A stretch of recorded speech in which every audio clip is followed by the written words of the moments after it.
Welcome back. After an off-season filled with needless drama and self-inflicted errors off the field, the Burgundy and Gold put together a fairly decent opening day performance against Miami, coming up, though, on the short end of a 17-10 final score. Of course, fairly decent is not the yardstick most teams use, but we've learned to temper our expectations here in Old D.C. No one knows this better than our next guest, lifelong Skins fan Tom Threlkeld, editor-in-chief of the D.C. Pro Sports Report. Welcome back. Good to have you with us. Great to be here, Bruce. Your overall takeaway of a game that was close for a long time up until a punt return that I'm sure had Jay Gruden and his special teams coach in particular angry. I mean, to see a guy return a punt that distance, untouched, and have it be the difference maker, that's rough. Yeah, that's a very familiar way for Washington to lose. They had terrible, in 2013 their special teams were historically bad, some consider the worst of all time. Last year, only marginally better. This year, I expect more of the same. You know, they lost some of their best special teams players to injury to begin the season, Andrew Hayward and Niles Paul. So this is going to be a continuing problem for the team. Look, there were some good signs yesterday. Washington mostly looked like a professional football team, which is most other clubs take for granted, but as you said, not here in Washington. They all season long, off season, they said we want to run the ball, we want to be a physical team. Well, they did that. They ran for over 160 yards yesterday. They averaged 4.4 yards a carry. And for Alfred Morris, he looked like the 2012 Alfred Morris. It was fantastic. Which was a real issue because statistically he has not performed well when the quarterback is not Robert Griffin III. And so the suspicion a lot of people had was without Griffin's start to run, you know, Morris is just a mediocre back. Well, he didn't look mediocre at all yesterday. He looked very good. And the offensive line looked good. They did, I mean, Ndamukong Suh, Detroit, he came over from Detroit to Miami. He's $114 million contract. He finished the day with 2 tackles and no sacks. He was not a factor. That's right. They have Miami has a very good defensive line, and Washington's young offensive line, particularly at the right side, Brandon Scherf, the rookie, and Morgan Moses, the first-year player on that right side, did a good job. They received help. Coach Callahan, the offensive line coach, did a good job scheming, and they didn't leave Scherf alone on Suh all that much. Nevertheless, a very good job by the offensive line. And look, they dominated most phases of this game. They had the ball for about 24 minutes of the first 30, and they dominated the first 28 minutes. When they only got through, I mean, I remember listening to TV or radio, and they said Washington just had a 17-play drive. They didn't have one of those all last season, but the point production off of those drives was minimal. I mean, for all the domination, for all the ball control, which is great, keeps the other team off the field. Yeah. But you had a sense that this could be this could be something we look back on as a factor in the loss if in fact they do lose. Yeah, they didn't cash in often enough. Right. The 17-play drive was fantastic. It came right after a great defensive stand. Kirk Cousins had just thrown a terrible interception in the second quarter, deep in Washington territory. This looks like a score, at least of some kind, for Miami. Instead, the defense stops them on 4th and 1. A fantastic play by Ryan Kerrigan and Jason Hatcher. Jason Hatcher was very good yesterday. And they drive 88 yards, 17 plays, touchdown, finished with a Kirk Cousins pass to tight end Jordan Reed. That was fantastic. Earlier, that was their first 17-play drive since 2012. Earlier in the game, they had a 12-play drive, but that only ended in a field goal. They also missed a 46-yard field goal, which is another special teams issue. Kai Forbath, the kicker, 46-yard field goal isn't a gimme, but here's the deal. If you're not going to kick touchbacks, you have to hit 46-yard field goals, and he doesn't kick touchbacks. So, which is increasingly rare. That's right. Most teams bang it out of Miami had 4 kickoffs yesterday. 3 of them were touchbacks. Right? With Washington special teams, with their coverage units, they're going to have some brought back this year if he can't kick touchbacks, and apparently he can. That's a major issue. The punt return was devastating. That was the margin of error, but it wasn't just that. It's what led up to it. Washington had the ball in their own territory. They had 3 penalties in 4 plays, and just went backwards to the point where Tressway, the punter, was standing on his goal line when they had to punt.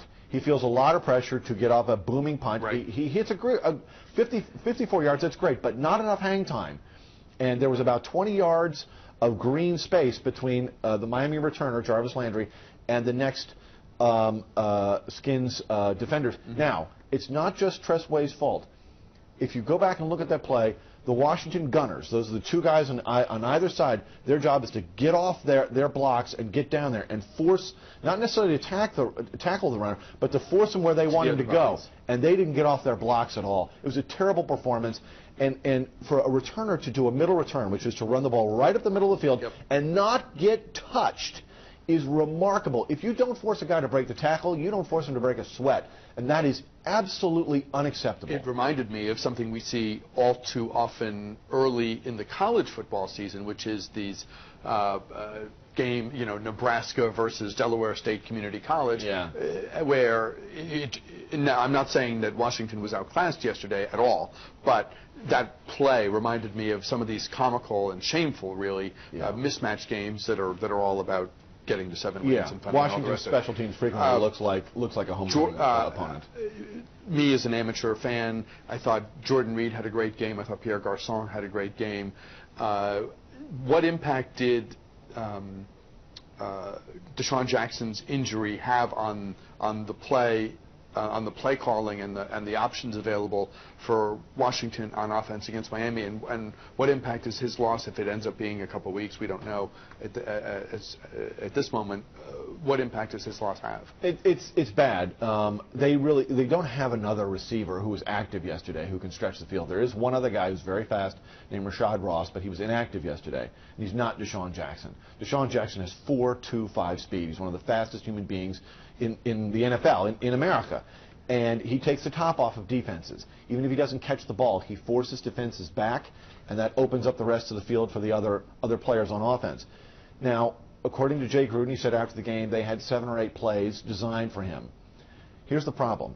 When you run a very conservative offense, which is what Washington had yesterday, and I had no problem with that play calling for the most part. I thought good decisions were made to sort of take a lot of to limit Kirk Cousins' opportunities to make bad decisions. I thought that was smart. But you need to mix in those conservative play calls with some deep shots. That's very, very important to loosen up the defense and to make a play or two. And when Jackson goes out on, the first play of the second series of the game, so he misses virtually the entire football game. It's really difficult. They don't have anyone else on the team who can make those plays. If it's a soft tissue injury, apparently, a hamstring, if he's out for a couple of weeks, it's bad. It's not good for them because, they will activate Rashad Ross, but there's only one Deshaun Jackson. He led the league in catches over 20 yards last year, catches over 40 yards, and total yards per catch. He's irreplaceable. We've talked a lot about the offense. We've talked a lot about special teams. What will Jay Gruden see when he looks at the tape of the defense? He'll see a lot to like. Washington invested heavily in rebuilding its defensive line over the offseason, and it worked. It helps to have a healthy Jason Hatcher, who wasn't healthy very much last year. When he was healthy, he looked good. He was terrific yesterday. Stephen Paya, I thought, did a good job. Terrence Knighton. If you don't know who Terrence Knighton is, he's the gigantic guy. The guy who looks like a 10-pound bag of flour stuffed into a 5-pound bag. He's huge. He really stuffed up the middle. Very, very good. And, of course, there was a terrific play by Preston Smith, the rookie second-round pick. This was the wackiest play of the whole game, maybe of the whole weekend, where Jason Hatcher forces Ryan Tannehill, the Dolphins quarterback, out of the pocket. Preston Smith comes racing in, sacks him, strips the ball. The ball goes flipping, bouncing. It's fumbled over and over again. It looked like a comedy reel. Right. And Smith, this is the really impressive thing, Smith, who was down on the field after making the sack, gets up, gets all the way down the field, and recovers the ball. That's not just speed. He's got a great motor. That speaks very well for that draft pick. There's a lot of good things happen on defense. There was one problem. When D'Angelo Hall, this shows how important D'Angelo Hall is to the defense. When he went out briefly with a rib injury near the end of the second quarter, Miami went right down the field for their only offensive touchdown of the game. 7 straight times they targeted David Amerson, who is not a good player, who replaced Hall in the lineup. 7 straight times they targeted him, including the touchdown pass. Amerson really, he didn't do a very good job. It shows how important Hall is. At his age, over 30, and coming off of a devastating injury, he's still so important to the defense.